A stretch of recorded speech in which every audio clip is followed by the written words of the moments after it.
Hello everyone, I welcome you all to a new video. Today we are continuing in Fruits of Grisaia. Now let's get right into it, shall we? When I was a young kid, I may not have gotten much in the way of luxury, but I ate normal meals. My current emphasis on low-effort, nutritious food is the product of the way they did things at my previous school. Pardon my French, but at that place the principle was eat fast, shit fast. In the morning, we were kicked out of bed at 6 am sharp for roll call, exercise and running. Then it was double time to the mess hall. We had a few minutes to eat breakfast, take our time, and you'd get a dressing down from one of the seniors. So everyone stuffed whatever food they could grab into their mouth and forced it down their throats as fast as possible. Lunch was slightly different, in that the sheer amount of food they gave us became a challenge. The piles of meat and vegetables would have been hard enough to handle alone, but they throw in a heaping bowl of rice as well. We're expected to cram all that into our stomachs in about 10 minutes, washing down with miso soup. Naturally, we weren't allowed to leave a scrap of food on our plates. Vomit it up, and they tell you to push it all back down again. In other words, the taste was not exactly the first thing on our minds. I never enjoyed eating that much in the first place, so once my meals became outright painful, approaching food in a purely business-like fashion felt like the natural response.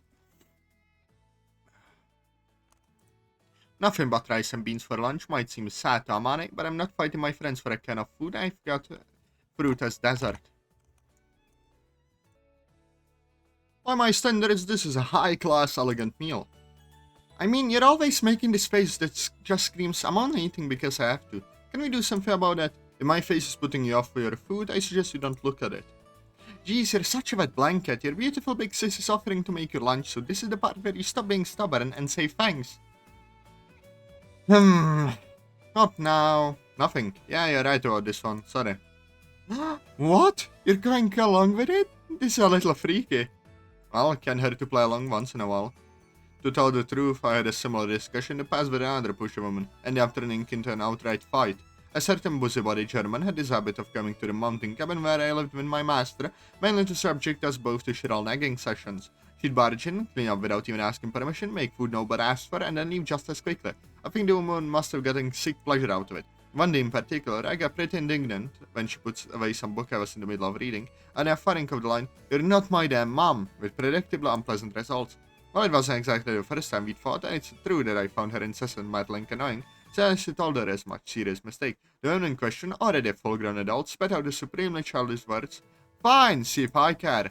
And then, of all things, she broke down in tears, seeming in a complete bewildered panic. Since the disastrous experience, I learned a lot about how to handle women. The first lesson, knowing when to back down, is crucial. Don't resist a woman's kindness. When a woman gets worked up, words don't get through to her. And the most troublesome lesson of all, women of the busybody type, remember the smallest grudges throughout all eternity. I'm happy you're willing to make lunch for me, but don't feel like you have to do it every day. I'd appreciate it when you have the time. Sorry, I wasn't really trying to be that pushy about this. Well, I mean, I know her intentions were good, Amane. I don't have a reason to refuse that would satisfy her.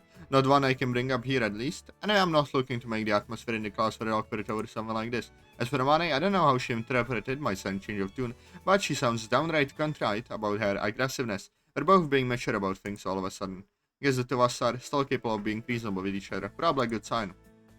Anyway, it's time to chow down. I'm hungry, hombre. Hey, you. There go the last of Yuji's beans. Since when? Who could have done such a thing? No shame. Well, a healthy appetite is a good thing. Talk like that and she'll take your rice balls and apple too, Apples are my number 2 favorite after strawberries. Oh, this guy looks tasty indeed. You just had an apple this morning, don't be such a glutton. I don't really mind giving her the apple, but I thought you said Maki didn't have that big of an appetite.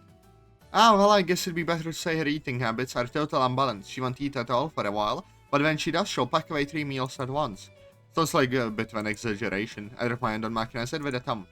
Where would the kid be staring all that in this tiny body?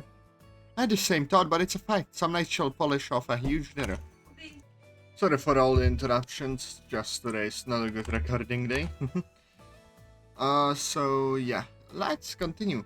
I had the same thought, but it's a fact. Some nights she'll polish off a huge dinner, then sidle up to me and say, "I'm hungry," 5 minutes later. Well, everyone has days like that. No, they really don't. Strange, maybe she works like a mole or a rhino, and efficient absorbing energy from her food so she has to keep stuffing herself or she'll starve to death. Let's not waste time talking about this. I'll spread the spread out the lunch. Makina, give me a hand. Aye. For a second, I thought I saw a shadow fall across Amane's face, but she and Maka quickly got to work. They dragged nearby desks and chairs up to mine, creating one large island. It's nothing special, but enjoy. Amane pushes one of the stacked lunch boxes at me. Inside there's a deep-fried tofu covered with red bean paste, accented with thinly sliced boiled daikon radish. Not to mention broccoli with sesame sauce, fried burdock root, Kyoto-style grilled mackerel, and chicken meatloaf.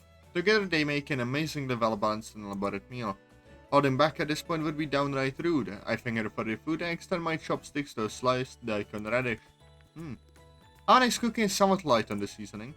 I'd noticed as much when I had dinner in her room, but to my tongue, used to preservatives and artificial coloring, her food seems extremely gentle. Probably because I haven't eaten a real home cooking in a long time. It tastes even better than I had expected. Delicious. What was that? Amane, you really are an excellent chef.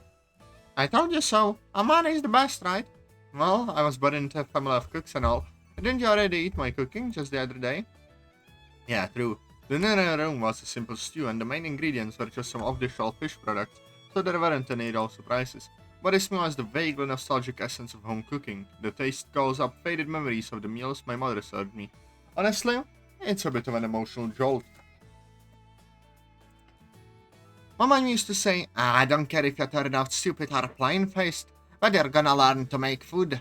I got a lot of cooking lessons even as a kid. Hey, Onichon, I'll feed you. How about an egg? One egg? Say on. No, I'll feed myself, thanks. Come on. Even eating with others like this is a concession on my part. This is going way past ticklish and to seriously awkward territory. My cat rests the omelette towards my nose with a clumsy grip on her chopsticks. Instinctively to pull back and turn a frank skull in Amane's direction.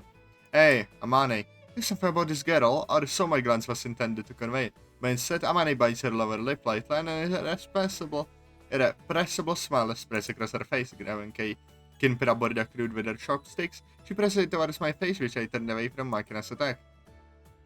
Come on, Anne. Brutus. That's two. You get a cute girl on both arms and feeding you now. A real treatment, am I right? That's right, how about you get the message already? That's my line. Caught between a rock and a hard place, theoretically, I should gain distance, then suppress each target individually. Step 1, I need to chance take evasive action. I have to create some sort of distraction. Around this room is now a potential weapon of last resort. My frantic gaze settles on Sacchi, sitting alone in silence, picking food when I cater the lunch with her chopsticks. Sacchi, I'm begging you. As Sacchi glances towards us out of the corner of her eye, I send her a desperate SOS with my gaze. Her own silent message follows. Please, don't think you're going to drag me into this. A truly cold and heartless answer. A brief please try to eat a little more silently from her. Your mouth could have saved my life.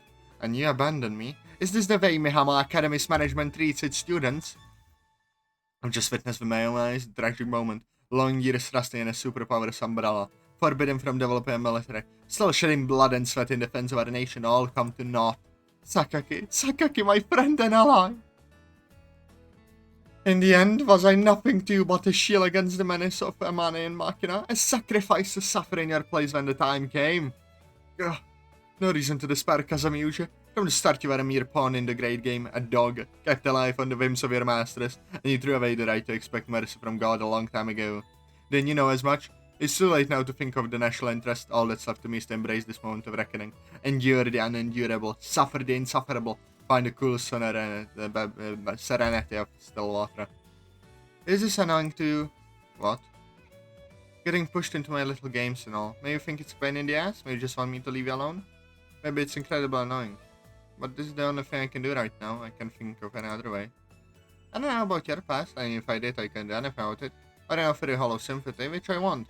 I know how miserable that feels on the receiving end. Maybe this is just me making myself feel better. Sorry, but could you please deal with it? In other words, just go. Come on, open up. This Amane is too clever at times. When she puts it like that, no matter how badly I want to escape this situation, there's no way I can bring myself to run away. The ruthless way she cuts off my path of retreat is nostalgic in a way. Reminds me of my big sister. Again, compared to Kazuki, I guess Amane's methods are almost charming. As that thought passes through my head, the tension naturally drains from my body, and I let my mouth fall open. The kinpera she throws in my mouth has the same simple, light seasoning. The same taste of home. Tasty? Yeah, the food is good to be sure, but what's with the stifling feeling? The soft taste of home cooking, a meal spent with others, and this feeling of harmony to be a kind of happiness. An encounter reaction to a peaceful atmosphere, a direct thought spreads through my mind. I shouldn't be sitting here. My chest feels tight, drawing breath is uncomfortable. Off balance. I know exactly why. I spent 1.5 years since my master's death keeping my distance from others. In the time I've grown starved for this sort of contact. I want to admit this to myself, because that means facing the question. Do I deserve an ordinary life? Do I have the right to an everyday routine existence, living for a small moments of happiness? It's fine. Huh? It's fine, go ahead and have some from my own share. Yeah. That's right, you're a growing boy. Eat it all up. Get nice and plump. Come on, Okay, I told you I can feed myself. I guess get used to this sort of thing sooner or later. I want to believe that, but there's a part of me that can't. Even now, there's a nagging discomfort in the corner of my mind. There's always a side of me that accepts, and a side of me that denies. And in a fight, that side that denies always comes out on top. I guess that's the first thing I should try to fix about myself. Is there a reason I can't stay broken? An obvious question, but I think I'll leave it for another time. Just like at under school, the start of a recess period here means that someone runs off to buy drinks for the group. There is a similar system at my previous school, so the event itself is smaller. The fact that our designated gopher puts a mate in uniform for the task, on the other hand, is still going to take some getting used to. Alright everyone, please let me know what you'd like to drink. I feel a little bad that you're always the one to do this. Green iced tea, please. Think nothing of it. I'd be making the trip to buy my own anyway. Why am I not using this anyway? Alright, a green iced tea for a money, son. Okay then, milk tea for me. Yes, milk tea for me, sure is some of course. I'd like some lemon tea. The usual sugar-free variety, I assume? Certainly. Kasami son, what's your pleasure? What's available? Well, for the most part, I think I should be able to obtain anything you request. In that case, I'll have a university. Oh, thought I'd keep the tea combo going. Okay, look, you just made that tea up. Hold the gum syrup. There's no such thing, okay? University?